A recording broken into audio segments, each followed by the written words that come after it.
So welcome everyone to this week's Jeanne d'Arc Spiritual Report.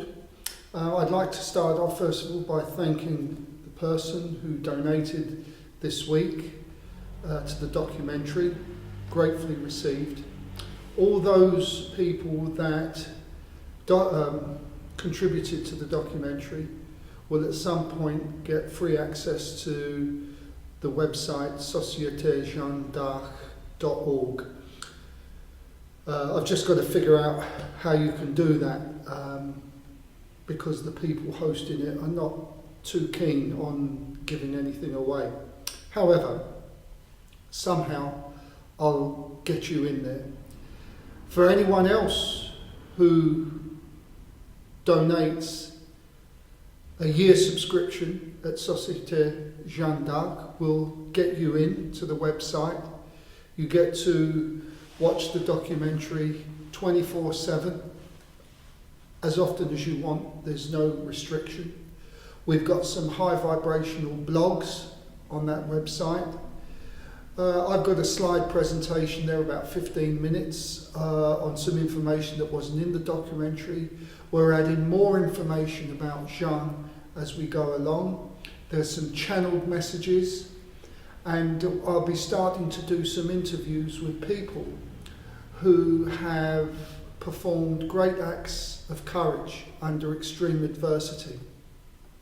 So there's all that to look forward to, and at some point I'm going to be shifting over the spiritual report to the members only part of the website. You'll still be able to see part of the spiritual report here.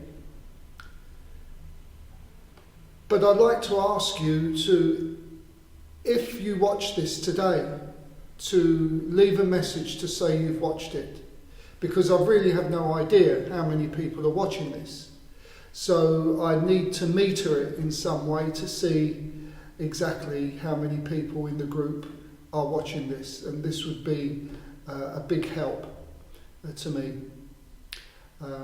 So anyway, that all being said, let's get on with this spiritual report this week. There was only one person asked a question this week, so please continue to put your questions in before the end of the day on Monday. So here we go. Jeanne is here already. She's very keen actually. I only put my hands on the table a few seconds ago before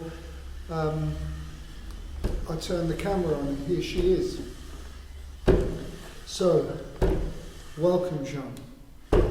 Yeah, there you go. So, let's start off by saying, here we go. Do emotions exist only in 3D? And the answer is no. Are emotions physical? No. Do emotions need a body and or brain to exist? No. So let's just answer these questions a little bit deeper. Emotions are a result of a feeling, which is the result of an action. Right, so for example, if you have an argument with your girlfriend, boyfriend, husband, wife, you get a knot in your stomach. This is a physical reaction to an action, creating a feeling. And when you kiss and make up, you have a new feeling. And this knot in the stomach goes away. So I did also mention, just take a look at Google, Mike the Headless Chicken. It's very, very true. This chicken lived without his head for a year, I think. So you don't actually need your head. And in the documentary Superhuman, you don't need your eyes to see and other things to perform these great acts. So, do thoughts exist only in 3D? No. And are thoughts physical? No. What we could say is the same thing.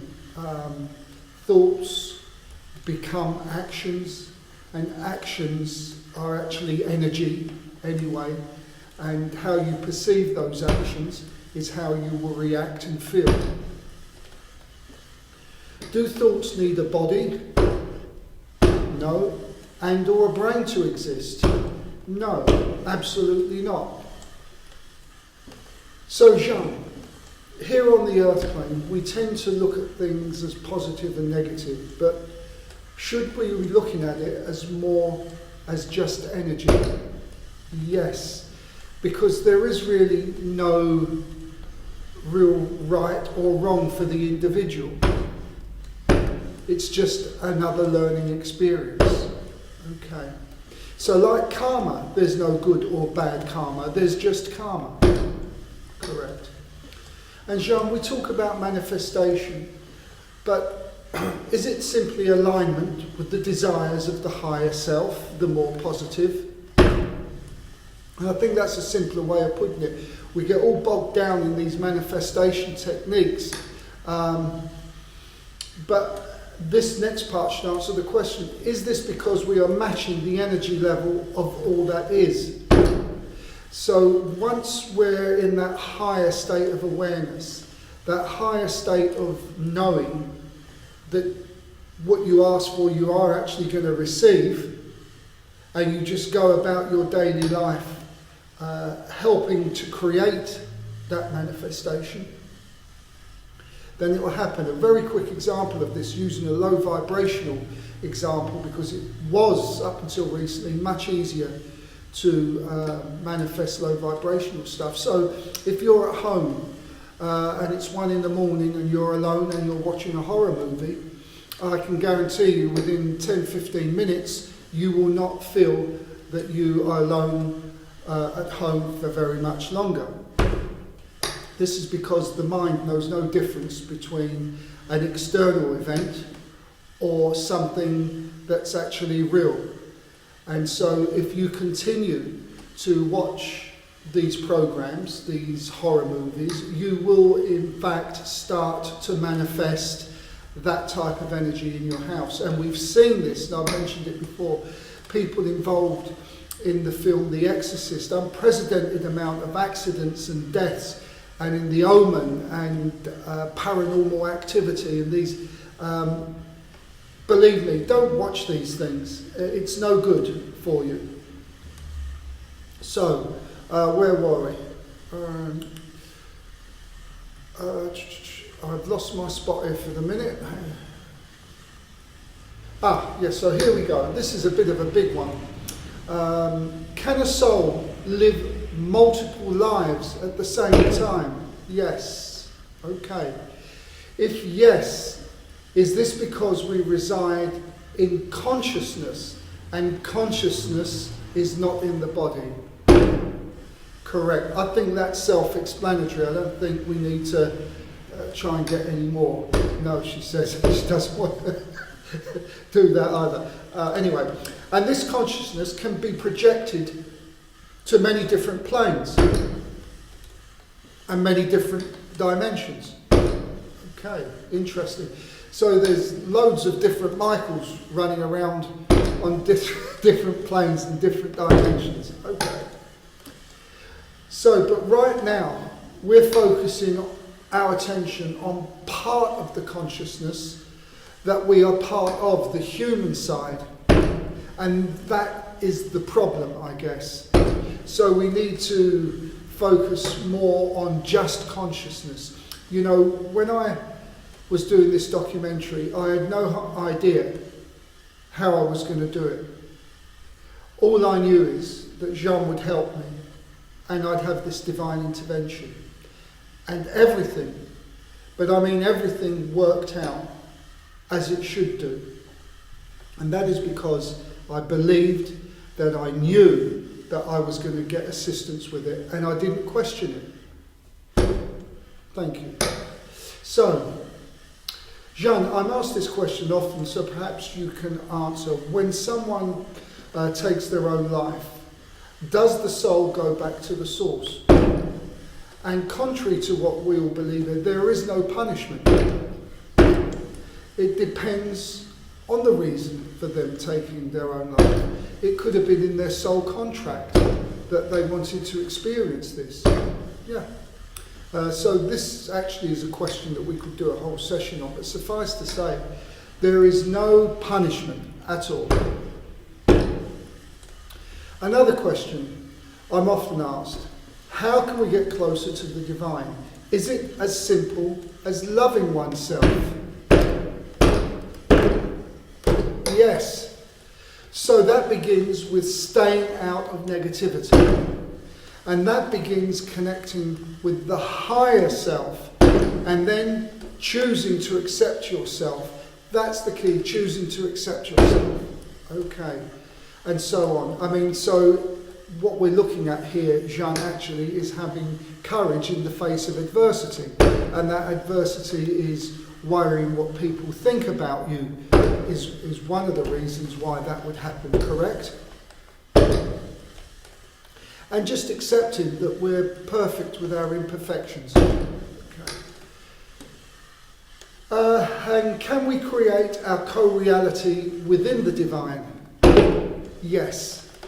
And we do that simply by keeping our vibration on that higher self and not judging. It's important not to judge. Now, of course, we do judge. It's a human trait. But the point here is, are we judging all the time, or was it just a fleeting moment of judging? And then if it's just a fleeting moment, then okay. Like we get sad sometimes. If it's being sad is part of the foundation of your very existence, that's completely different than from occasionally being sad.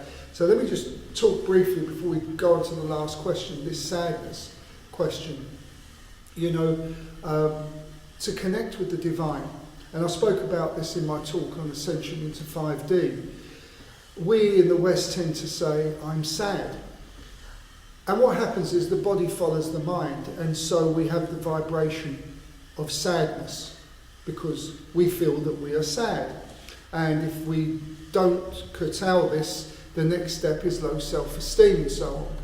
But when you're in 5D awareness and you have these moments, you're not sad, but you understand you have sadness that is upon you.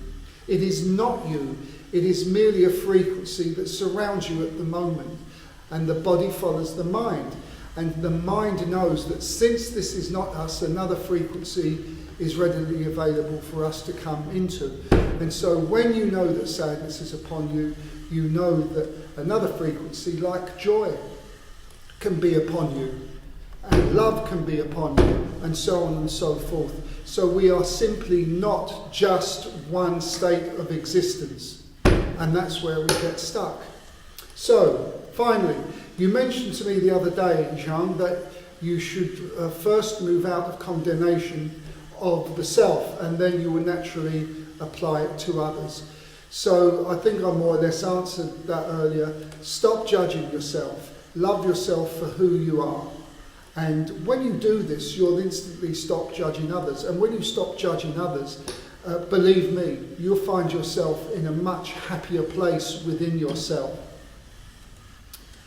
And when you stop judging others, others feel that they're not being judged.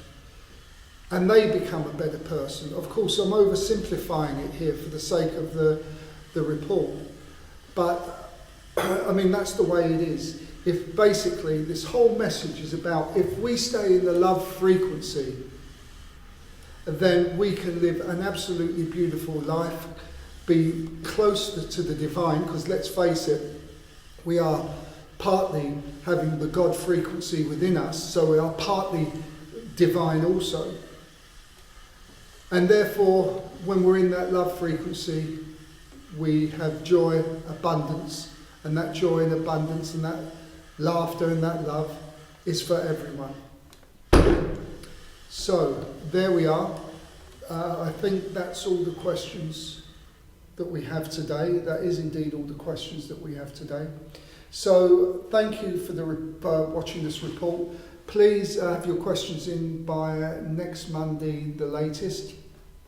And we'll get them answered here. And once again, thank you for all those that donated. Your subscription to the Société Jeanne d'Arc membership will be coming pretty soon. And yeah, if anyone else feels they've got a spare €20 for the year, that's not a month, that's €20 for the year, that's 38 cents a week, it will be gratefully received so we can continue doing this work. In the meantime, this is Mike and Jeanne signing off, saying bye-bye for now, and we'll see you next week. One life is all we have. Then let's go on. But to surrender who you are and live without belief, that's more terrible than dying. More terrible than dying young. You have to unlearn everything and dismiss all propaganda.